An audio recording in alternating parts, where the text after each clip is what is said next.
Hey, Coach, thanks for taking the time today. Thank you. We'll get started here with John McMullen and Tim McManus. Hey, Nick. Hey, John. You mentioned pretty consistently during the summer you weren't going to show a lot because you thought you might have an advantage early in the season. Now you look at week one in Atlanta. They have a new coach, new defense coordinator, although Dean's been around for a long time.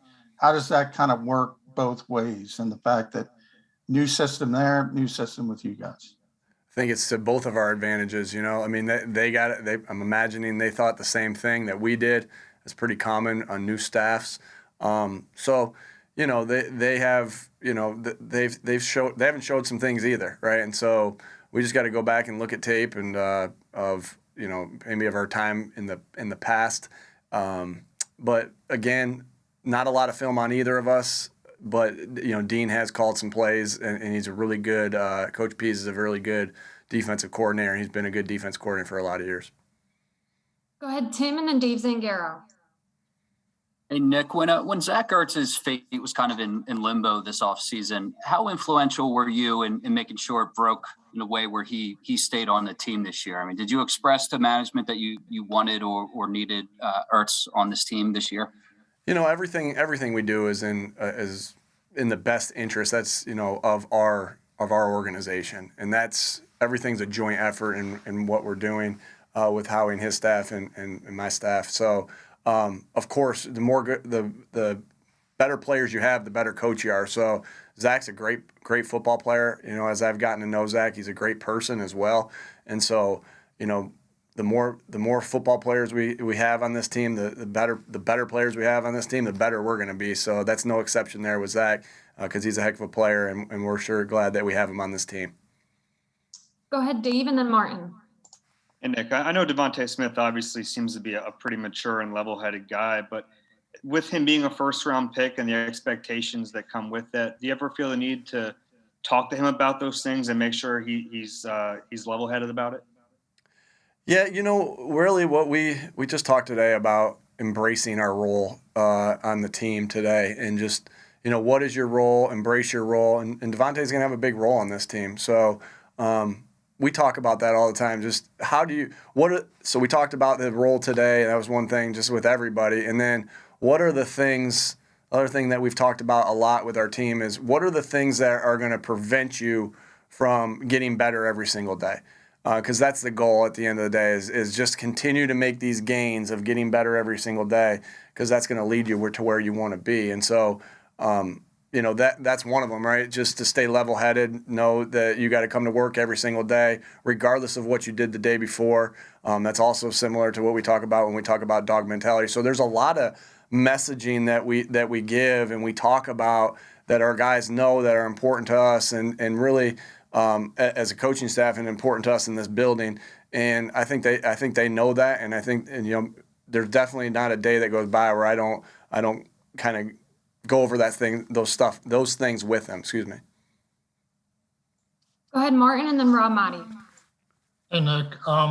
Regarding Zach Ertz, I mean, you might have known long before us, that he was going to be here this season and everything, but now that the uncertainty is kind of out of the way, I mean, what's it like, planning an offense with both him and Dallas Goedert, along with, the wide receivers that you have, you can use both 11 and 12 personnel, obviously. Sure. Again, like we talk about, like the better your players are, the harder you're going to be to defend. And so, we feel like we got a lot of different groupings that we can be good in. We have the 12 personnel, we have 11 personnel.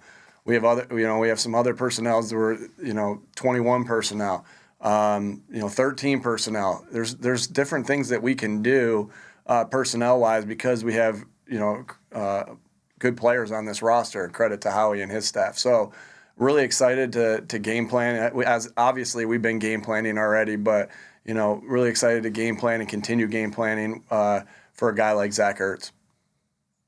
Go ahead, Rob, and then Jeff McLean. Hey, Nick, it's the Monday before your first regular season game as a head coach. I know you're focused on Atlanta, game planning, and the team, but have you thought about what it means to you personally, your journey to get here as a head coach as you get ready 6 days away?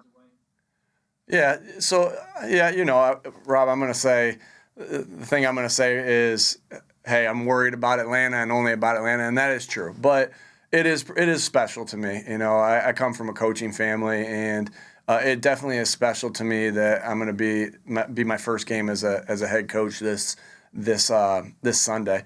And I know that's special for my entire family. So I'm really excited about that. Excited for my parents to watch it on TV. I'm excited for my brothers to watch it on TV. One of my brothers will be getting ready for his next week's game while, in the office as he watches it, or he updates on his phone or whatever it's going to be. But yeah, I'm excited just because it's just such a family affair. Football has always been such a family affair for us. This Saturday, I spent about 3 hours of my Saturday just listening to my brother's game, Washington and Jefferson College versus John Carroll, and Washington and Jefferson got a big win. So, I mean, that's going to be special because I just know the family interactions that we have. My dad was at the game, so I would call him and be like, hey, what's happening on this play? What's happening on this play? And I'm assuming that's going to be very similar here, except for it's going to be on national television. So that's where I think it's really special. It's just a special thing with my family. But I'm not going to let that moment distract me from what's important. That's just being ready, doing everything I need to do to be ready this week. I feel like we've put the work in to now to be ready for this point, and then just continue to work to be ready for this weekend. Go ahead, Jeff, and then Chris McPherson. Hey, Nick, what happened to Jack Driscoll, and how long do you expect him to be out? Yeah, he's dealing right now with just a pec strain right now, and he obviously we put him on IR, and so we're not going to put a timetable on his injury or on his return. So I know he's working hard to get back, and we need him. He's an important part of that offensive line. He's got a huge role, and so we're waiting for him to get back, but it'll be a couple weeks. Chris, and then Zach Berman. Hey, Nick, the team just announced the captains. Can you take us through the process and why those players, the 6, were selected to lead the team? Sure. Players voted for it. That's just something that I've always, everywhere I've been, the players have voted for it because, they got the pulse of the locker room, that's for sure. They're the ones in there. So they voted for it, and you saw who they voted for. I think those are, there's other guys that got votes too. I'm gonna keep those in house, obviously, and everything that happens in our team meeting in house, and be able to fill you guys in so you guys can do your job as much as you possibly can. But there were some other guys that got some votes too, but those were the 6 that got the most votes. No surprise to me. Those guys have been great leaders since I've gotten here, and they've been great leaders in the past. So. Really excited for them to lead our football team. That's, again, when we talked about role, one of the main roles that they have being voted as captain. That's a big responsibility when your peers vote you as the captain. And so excited for the challenge that they have ahead and for them to lead our football team. Zach, and then Jamie. Hey, Nick, now that it's a game week, how do you structure practices in a typical game week? Is it the traditional way of first and second down on Wednesdays, third downs Thursdays, and the red zone on Fridays? Yeah, Zach, that's right. The only little difference is, without getting too much into it, we'll sprinkle in a little third down on Wednesday. We'll sprinkle in a little red zone on Thursday.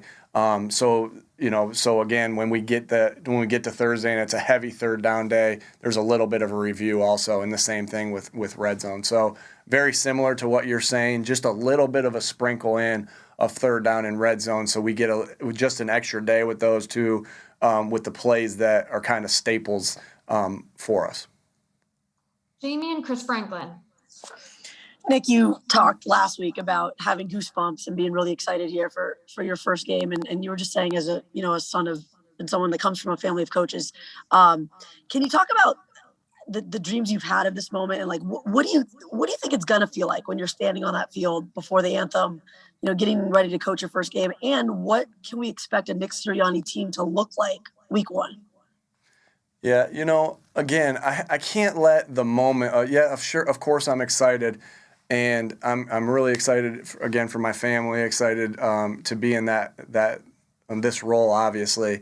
But I just have to make sure I tempo my emotions, right? And because I always feel like as the leader of the football team, I think people are looking at you, and if I'm too up, they're going to be too up. If I'm too down, they're going to be down. And so I just want to keep this even keel of everything, no matter what's going through my mind. And so I know myself. I need that so I can stay calm and I can call the game the way I need to and manage the game the way I need to. So again, just want to be even keeled through all that.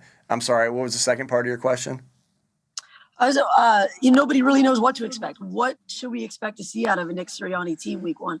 Yeah, I just always remember my college coach saying anytime we would go and play an away game that he was a college coach in Ohio, in the Ohio area, and anytime we go to different parts of Ohio to play a game, he said he'd always say to us as a staff, or as a team, I want them to see a tough team that gives everything they got, that's fundamentally sound, that fights for each other, that's accountable. So really, at the end of the day, it's all those, like, I just always remember him saying that, and like, discipline and smart and tough. And it really is the things that we talk about with our core values, right?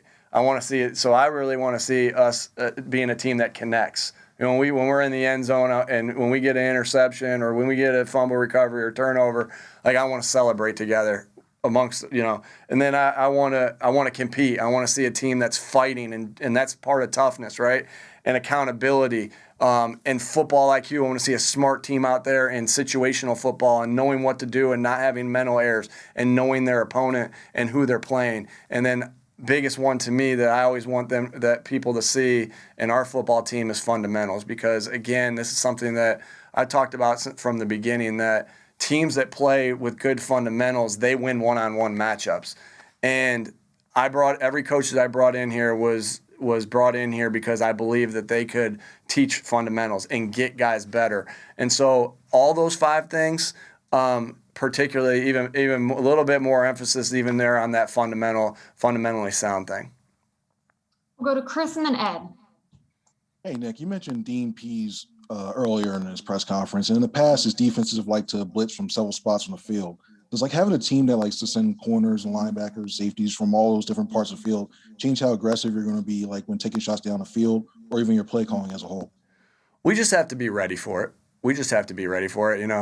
I think the first blitz meeting that we always do is like, we have a standard operating procedure of how we handle different packages. So recognizing the package, recognizing what they're doing out of the package, and be ready against a coach like Coach Pease, who's a phenomenal coach, being ready for anything that they can throw at you. And so knowing that, hey, we can look at all the tape that we've had on him and that we've played against him in the past. Obviously, we were in the same division with him for a little bit, but also knowing that he's a good coach and he's going to have some wrinkles too that we haven't seen. And so being ready to adjust to those once, the different things that we see once we get it on the field. And my experience with that is when you got guys like we have, with Jason Kelsey and Jalen Hurts, like being able to talk through those things on the sideline when they're a new wrinkle. And so it's really good to have the veteran leadership that we have on this team to be able to go through that. And then Jalen's just really, really smart too. So look forward to see how he handles that, those adjustments that we have to make on Sunday. Go ahead, Ed. Yeah, hey, Nick. I just wanted to ask you about a couple of housekeeping things, I guess. You have that opening on your 53-man. Do you know which direction you're leaning to at this point to fill that? And then secondly, Jim Bob Cooter was a name you threw out there after the Jets game, and I'm just curious what his role is and what led to the decision to bring him in. Thank you. Yeah. Not in a big rush there with the 53-man roster, right? Because it's all about the 46 for this week. And so, not in a big rush. We're going to go through all the things that we need to go through and through them together to get the best person in place for that. So that's that. As far as Jim Bob goes, we brought him in as a consultant. I've worked with him in the past. He was my assistant wideout coach in Kansas City. So I've worked with him in the past, and obviously he's got a lot of experience, and he's a great football mind. I think very highly of him. And so he's doing special projects for me and consulting here, and which has been great. You know, if I see a play, or if we talk about a play I just think this is really important. When you put a new play into your system that maybe you saw on tape, I think it's very easy for a coach to do that and be like, "Ooh, I saw that on tape. This looks great. I'm just going to throw it in my offense." Well, do you know everything there is to know about that play? And so, you know, I'm not saying Jim Bob knows everything there is to know about every play, but what he is able to do is while we're doing something else, you know, he's able to go research that play. And I've already seen the benefit of that with a couple of new wrinkles that we have in this offense. So I'm really excited to have him. Really excited for, you know, I haven't really ever had that on a staff. And sometimes it deters you from putting in a play that you might like. And really, so we've really gotten a lot out of him, and I'm excited that he's here. We have time for one more, so we'll go to Mike K. Hey Nick, I know in Indy you used to put on the numbers of guys who were injured on your visor. Do you plan on adopting that here? And if so, why is that so important to you to acknowledge those guys that can't be on the field? Yeah, I plan on adopting that. I just hope I don't have to do that. But you know, the reason. You know, I went through an injury when I was in college, a pretty significant injury. And this is where I kind of like my college coach came into the hospital, talked to me, really made me still feel part of the team. My brother was actually the one when he was coaching, he was still at Washington Jefferson. Gosh, he's been there forever. But he was the one who wore my number on my number 25 on his hat. And it just, both of those scenarios, you know, whether it was my college coach coming into my my hospital room and talking to me about how he missed me, and then continuing to have that conversation going as the season went on, or my brother, both of those, you know, really, I was in a down spot. I was in a bad place right there. I don't want to say bad place. Like I was down though, right? I couldn't be out there with my team. I couldn't do anything there. And so just that little thing right there really, really helped me. So, you know, of my brother doing that and Coach Karras doing that. But again, it's not something that you do. Like this is one part of it. It's also the connection that you're making with that player, of continuing to go back and talk to him as if you would talk to him during, you know, as if he was playing.